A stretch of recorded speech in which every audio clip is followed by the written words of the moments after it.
I'm Courtney Brooks, the Director of Legal Residencies, which is a fancy word we use in New Hampshire for externships at the University of New Hampshire. And I'm here today with Sophie Sparrow, my colleague, who was instrumental in helping me create this presentation and the slides today.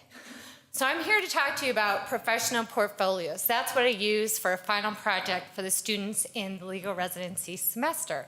The portfolio is designed to help students be aware of the skills they're developing in the semester and a tool that they can use to speak with employers at the end of the semester.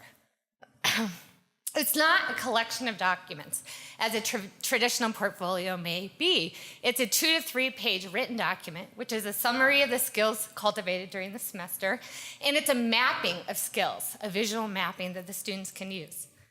I've created 2 sample excerpts of portfolios here.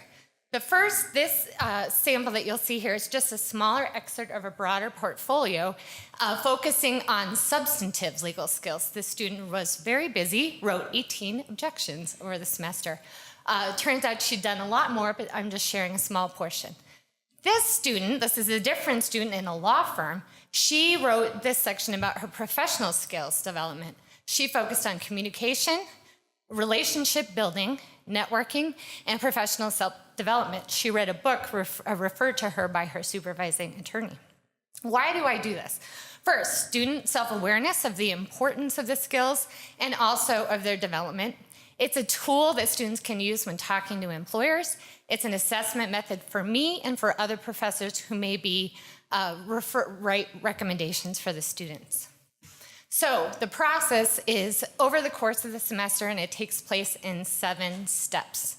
The first step is the students are given an excerpt of the McCrate report, and also now an excerpt of the Foundation for Practice report. In the first week, the students engage in brainstorming as a group. At this early stage, they are asked to identify in a twin discussion group the 3 McCrate skills and 2 of the top 10 foundations they hope to develop over the course of the semester.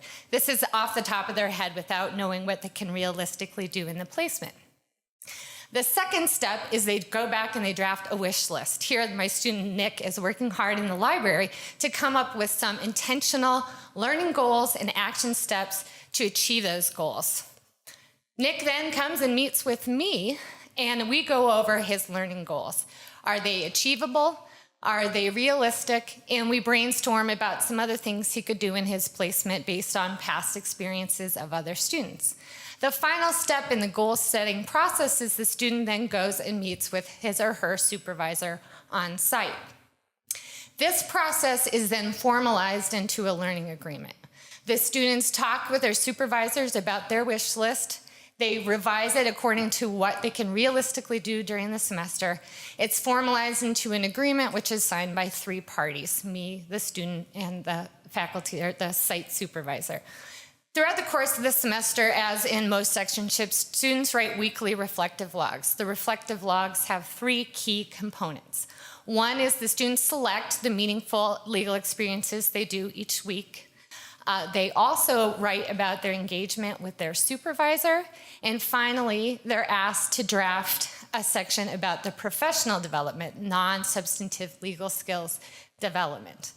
And the logs then are used for the culmination of the professional portfolio at the end, which is really just a summary of bullet points and reflections.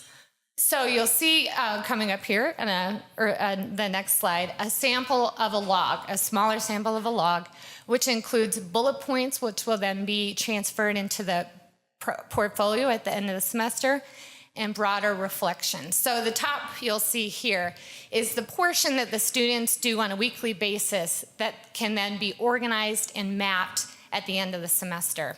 And then they go ahead and they write reflections on the skills used in that week that they're talking about. At the midterm, as with most externship programs, the students engage in self-reflection. They look at what they've done so far, identify gaps, and then action steps to fill those gaps to the extent they can the remainder of the semester. And then the supervisor also engages in a midterm assessment, a written assessment, and then also a meeting where the students discuss their learning goals, a written agreement. what the student hasn't achieved, and action steps towards achieving those in the remainder of the semester.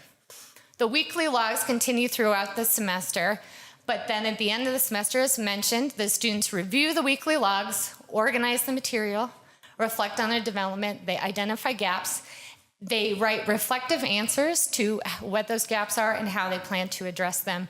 And then they put that all together in that final professional portfolio that you saw the two excerpts earlier on.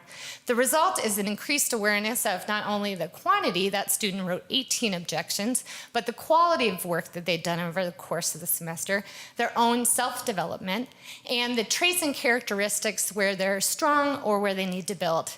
And then they can take this tool, this portfolio, and use it to talk to employers. The student is talking to her employer about how she's a good communicator, how she can manage her time well. And that provides them a tool to talk about how they build the important skills. So thank you all.